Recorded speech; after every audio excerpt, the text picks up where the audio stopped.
Okey, Assalamualaikum warahmatullahi wabarakatuh. Jumpa kita hari ini. Okey, tanpa melengahkan masa, kita mulakan dengan bismillah lah. Bismillahirrahmanirrahim. Okey, untuk latihan kajian kita yang keempat hari ini, kita akan melukis gambar ini yang ada dekat tepi ni. Dekat tepi tu. Itu gambar dia. Okey, so nampak macam susah pada awalnya, tapi sebenarnya tak susah pun, mudahnya. Jangan kita mudah mental block. Okay, nak buat ni mudah je, tak susah. Kita kena fikir benda ni mudah. Kalau kita fikir benda ni susah, dia akan jadi susah. Kan dalam okay, perlengahkan masa kita pergi ke seterusnya. Alright. Sebelum tu gini dulu. Okay, so macam mana kita nak mula? Macam biasa, start, sekejap. Sebelum kita mula macam mana kita nak buat, kita kena, okay, apa yang kita kena buat? Kita kena pergi dekat start, design, part design. Okay, macam biasa, ambil sketch, pilih plane yang kita nak lukis. Okay, dan fill all in, untuk lagi mudah. Alright. Okay, so apa yang kita nak lukis adalah gambar yang inilah. Yang ni dah buat tadi. So saya kena kecilkan sikit. So alright, so senang kita nak refer. So apa yang kita nak buat kat sini, so kat mana nak mula sebagai reference point. So bagi saya benda itu tak ada masalah. That's not a problem actually. So tapi disebabkan kalau kita tengok saya cakap laju, so kena berhati sikit. Kalau kita tengok, kalau kita perhati, sebelum kita lukis gambar tu, kita kena analyse dulu gambar ni. Dan kita kena fikir, macam manakah cara yang paling mudah untuk lukis dia. So, apa yang pertama sekali kita nak fikir, kita tengok sama ada drawing ni simetri ataupun tak simetri. Okay, so simetri, kita kena tengok kat mana dia punya bahagian yang simetri tu. So, bila kita analisa balik, tengok betul-betul, jangan terus menggelabah lukis, terus lihat dulu kat mana nak lukis. So kalau kita tengok gambar kat sini, dia adalah mirror di bahagian ini, simetri di bahagian ni, garisan ini. Bukan garisan ini, tapi garisan ini yang saya tunjuk ni. So macam mana nak buat? So kita lukis lah. So kita pilih lah yang daripada sini ya. Nak lukis daripada sini pun boleh, tapi kemudian kena lukis garisan bawah ni menegak ni pula. Boleh, tak ada masalah. Tapi saya rasa saya lagi suka melukis daripada belah sini lah. Lukis daripada belah sini. Alright, so kita lukis garisan 173, sudut 30 darjah, 80-65 ni apa ya? 80-65. Saya rasa 80-65 ni adalah 173 bagi 2. Okay. Alright, so kita boleh melukis dekat sini lah. Alright, lukis garisan. Okay, ataupun nak pakai profile pun boleh. Kita pulang pada cita rasa masing-masing. Sini dia disengit sikit sini, dia sambung ke atas. Okay, garisan yang ni kita kena jadikan dia sebagai construction lah. Disebabkan dia tak wujud lah. Dalam gambar dia tak wujud. Dalam gambar dia tak wujud. So kalau dia tak wujud, apa yang kita kena buat? Kita abaikan lah. Kita kena jadikan dia sebagai construction. So klik garisan ni, pilih yang ini. Construction. Jadikan ni construction. Okay, so sebab nanti garisan ni pun digunakan sebagai garisan simetri lah untuk mirror, proses mirror seterusnya.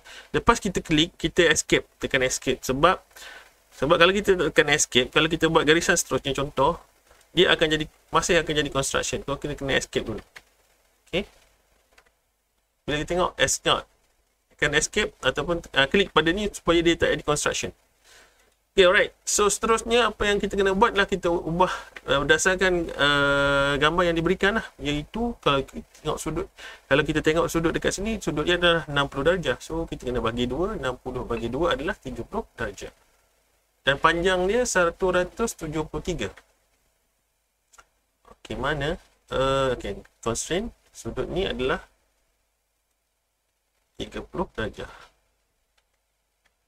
Dan ada satu lagi sudut di mana panjang kat sini, sudut kat sini adalah 45 darjah. So Kita buat sudut dia kat sini 45 darjah. Alright. Lepas tu distance dia 173, 86.5. 86.5 ni sebenarnya dia adalah, kalau tak salah saya, dia adalah separuh daripada 8173 ni lah.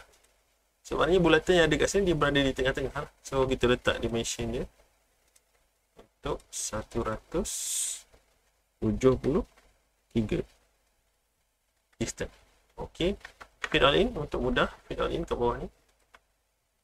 Ok, so kita dah nampak ni sudut dia, kita rendah sikit. Ok, kita boleh gerakkan garisan ni. Ok, lepas tu kena buat bulatan dekat sini ke. So kita kena ada titik tengah. Kalau kita nampak bulat penuh tu, itu adalah titik tengah kat garisan lah. Titik tengah garisan. Kalau tak percaya, kita boleh check balik. Kita boleh check dia punya distance. Ambil titik tengah ni. Oh tak apa, nanti kita buat kemudian lah. So sekarang ni kita nak distance dia. Distance yang ni. Yang ni adalah, sorry, dia punya radius. Radius dia adalah 24 radius. So semua sekali radius bulatan adalah 24.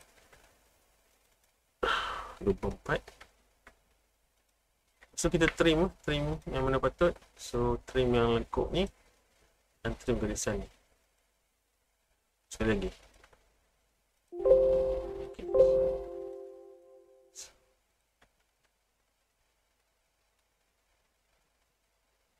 Dia ada tu sikit lah. Okay, so tak ada masalah ni. Bila kita trim ni, kalau kita check balik distance ni betul tak 173, tapi kalau dia akan jadi model full sebab dia dah ada dah.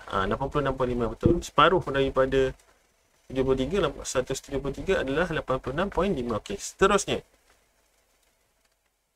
Ni kita kena delete sebab dia tak penting.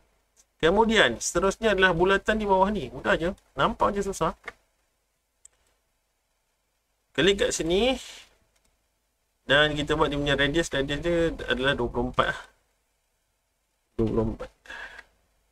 Dan 24 ni sebab dia dekat sini, so kita pindahlah kat sini. Okey, dia macam agak mengganggu. So kita pindahkan dia. Tarik nombor untuk gerakkan dia. Okey, supaya kita tak terkeliru lah. So kita trim lah, kita trim yang berkaitan, iaitu garisan yang ni dan juga garisan yang ni. Oops. Tapi kalau kita tengok, garisan ni entiti dia dah hilang disebabkan oleh kita trim tadi. So kita tambah balik entiti dia. Oh, ni dah ada 24. Okey, okey.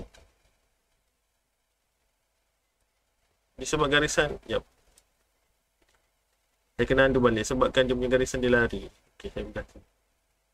Okey. So, kita trim yang ni.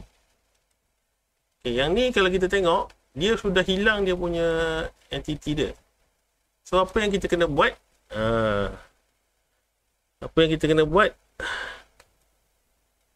Kita kena cari, tengok dia punya hubung kait lah. Hubung kait dia lah. So, kalau kita tengok dekat sini, dia bagi dekat sini adalah garisan ni sebenarnya dia segaris yang sini sebenarnya. Dia sambung ke tengah terus. Sepatutnya. So kita kena buat satu garisan untuk menyambungkan balik. Okey, lepas tu kita kena jadikan sebagai belah sini sebagai parallel lah. Selari. Okey, so maknanya semua dah hijau, maknanya dah cukup lah.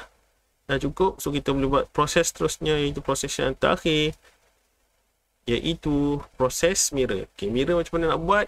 Select gambar yang berkenaan, pilih gambar yang berkenaan, pilih garisan yang berkenaan, kemudian kita klik mirror dan kita klik garisan tengah, garisan simetri, dan siap.